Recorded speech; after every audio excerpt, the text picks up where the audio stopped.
and I'm a born Muslim. My problem is that I practiced Islam when I was... Brother, first we'd request questions from the non-Muslims. Once all the questions from non-Muslims are over, inshallah we'll give you a chance. Yeah, but I'm telling you my problem only. It's okay. But you said you're Ahmad and you're a born Muslim. I am born Muslim. But now are you a Muslim or not? I'm agnostic. Oh, so now you have left the religion of Islam. Yeah, I'm confused. Okay, fine. If you have left the religion of Islam, you can ask the question, brother. Okay. So my question is, how come I don't have the faith that you and the other Muslims have and some of my friends, even though I practiced Islam a lot and I even did Umrah, but I still do most of the sins that are forbidden in Islam, and I sometimes am lazy to do the prayer and the other subjects we have to do in Islam. I have read many books and about other religions and conspiracy theories and documentaries and such. I even have seen your own videos on YouTube, and there are many questions that go around my head about Allah and the Messenger and Muslims in general. And basically the most important question is, you said in one of your debates or questions that Allah is the creator and He's uncreated. But I have realized, how can the uncreated exist? And if He exists, how can we notice Him? How can we see Him or hear Him or feel Him or know of His existence if He's uncreated in our own dimension or so? That's one of the questions. Brother Ahmad said that he is a born Muslim. He comes from Iraq. He read the Quran, he read the books, but he commits many sins. He believes, maybe sometimes he's agnostic, and he's lazy for praying. Brother, before I answer your main question, if you do sins and if you are lazy for praying, that does not make you a non-Muslim. As long as you believe that praying is fard, sometimes you miss, it's a sin. It's a major sin that you sometimes don't pray, but that doesn't make you a non-Muslim. If you say praying is not required, then you're doing kufr. But if sometimes you do sin, sometimes minor sin, sometimes major sin, it is haram, it's forbidden, but that does not throw you outside the fold of Islam. There are sometimes waswasa of the shaitan asking you, you're a Muslim, but this is wrong in Islam, this is wrong, and it does deviate the person's mind. At that time maybe your iman may be low, but these things should not make you consider that you're non-Muslim. Regarding a question that I mentioned in my speech, and you're right, that Almighty God is the creator, but He Himself is uncreated. You ask the question, how can the uncreated, how can we see the uncreated, and how it's possible? Allah subhanahu wa ta'ala is Khaliq, is the creator. And by definition, He's uncreated. Because normally people say that when they try and prove in logic that everything has a creator, who created this table, the carpenter, from where he got, from the tree, who created the tree, so it goes back to Allah. So when many of the people try to convince an atheist, they try and say that everything has a creator, and then they get trapped when the atheist asks him who created Allah. So if you hear my tapes, I never go that way. I ask the atheist that how did you come to know about the universe? How did you come to know about the functioning of the stars, of the sun? And he says, and goes back, that the creator. So it's the vice versa. So if you know how to deal with logic, you don't trip over this problem with the atheist trap, the Muslims or the believers, by saying who created Allah. By definition, Allah is uncreated. And if you ask the question, who created Allah? If you have heard my tapes, I give the reply, that suppose a person comes and says that my brother John. Yeah, I know, I saw that, I heard that's funny, but I mean, how does he exist if he's uncreated? Not that is Allah. Yeah. That's the difference between you and Allah. How does he exist? Means he was existing. He doesn't have a beginning. You and I have a beginning, that's human being. So that is the difference between us and Allah. You can't say that Allah has to be like us. If Allah is like you and me, why should we worship Him? I see, but have you heard of the phenomenon, the Big Brother, used by various orders and political agendas to control the people and such by implementing it into multiple gods, and then later on it became a monotheistic religions all over the world to make it easier for Big the Brother, people to... sorry, I've never heard of the religion Big Brother. It's not a religion. It's like a theory, an idea, basically. For What does it example, say? yes. What does this idea say? What does it say? Is that when you have a big brother, it's easier for you to live life. When you have someone watching you the whole time, understanding you the whole time, protecting you the whole time, being with you the whole time, and you can talk to him, although he never talks to you back, maybe in your dreams, due to your mind and such, it's easier for you to live.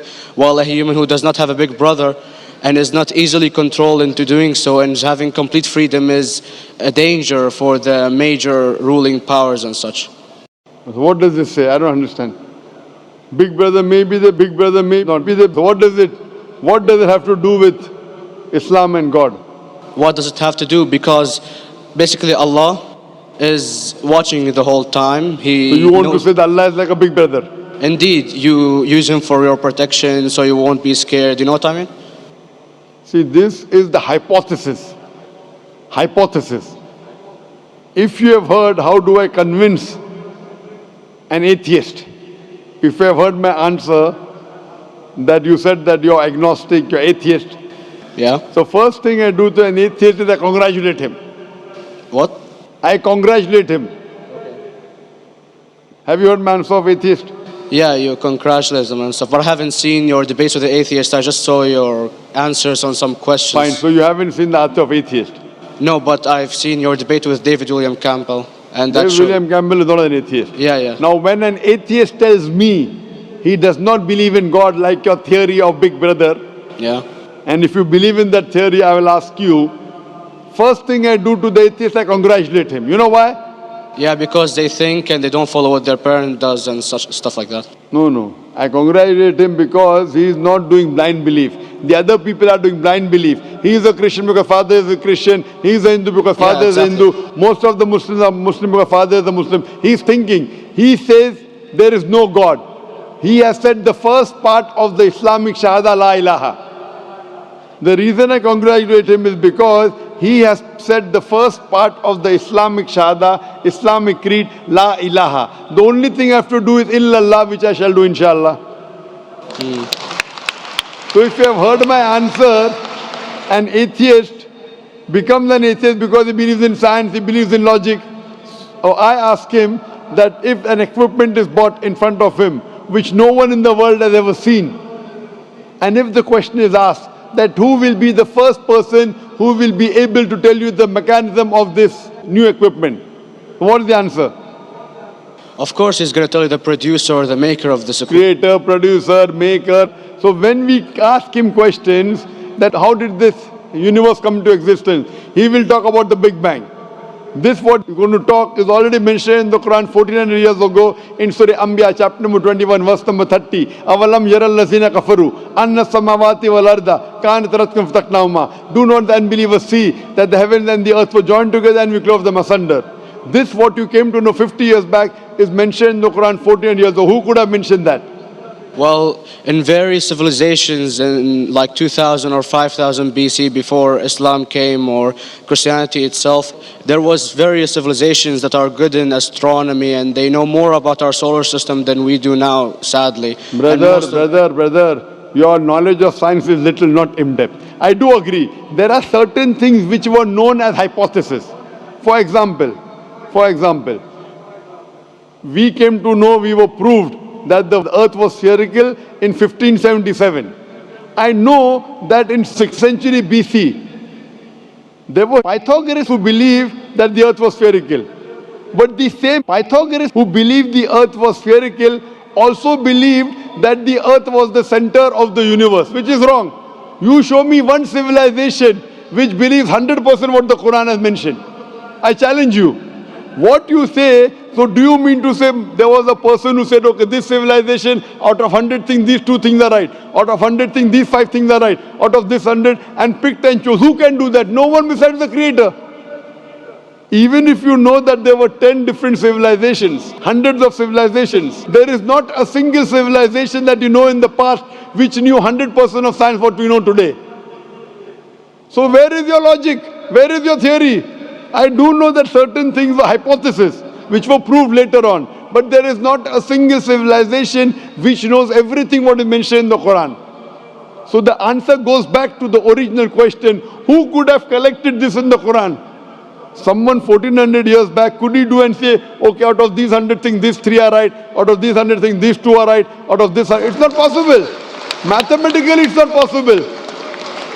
Well, you never gave the idea of extraterrestrials or so. I mean, knowledge is power, and Brother, I'm asking you a simple question. We are not come here to have a debate. yeah. I'm asking you a question. Point out a single civilization. You're asking something else. Yeah, We are alright. not here to discuss. You can come in the room and discuss. You ask a question, I'm giving you the answer. You gave about old civilization. I told you you're right. But out of 100 things, 98 they were wrong. So I'm asking you, who could have mentioned this in the Quran? You're talking something else now. Yeah, well, I'm asking telling you a simple question, 2 plus 2 equal how much? You're saying, I'm telling you 3 multiplied by 3 is how much? I'm asking a name, you're telling that where do you live? you know, I'm you're- asking a simple question, name me a single civilization which has everything what was mentioned in the Quran. Do you know of any or not? Yes or no? well, not everything, of course. Even not 10%. Why? Babylon knows of most of the planets and such. Planet is not the only thing mentioned in the Quran. There are Of course. 1,000 things mentioned in the Quran. To say what 1,000 things are mentioned in the Quran, 10% would be equal to 100 things. Did Babylonian civilization knew about 100 things mentioned in the Quran? No, because they You don't have the cannot. They IQ knew of that. 5 or 6 things. In percentage wise, very small. So, Of course. who can be the author of the Quran besides the creator to know what is right, what is wrong? Today, science has established the hypothesis mentioned by Babylonian so many centuries back is today proven. So, these were hypotheses in the past, which out of them many have been rejected, some have been accepted. So, to collect all which is 100% correct has to be from the creator and no one else. Hope that answers the question.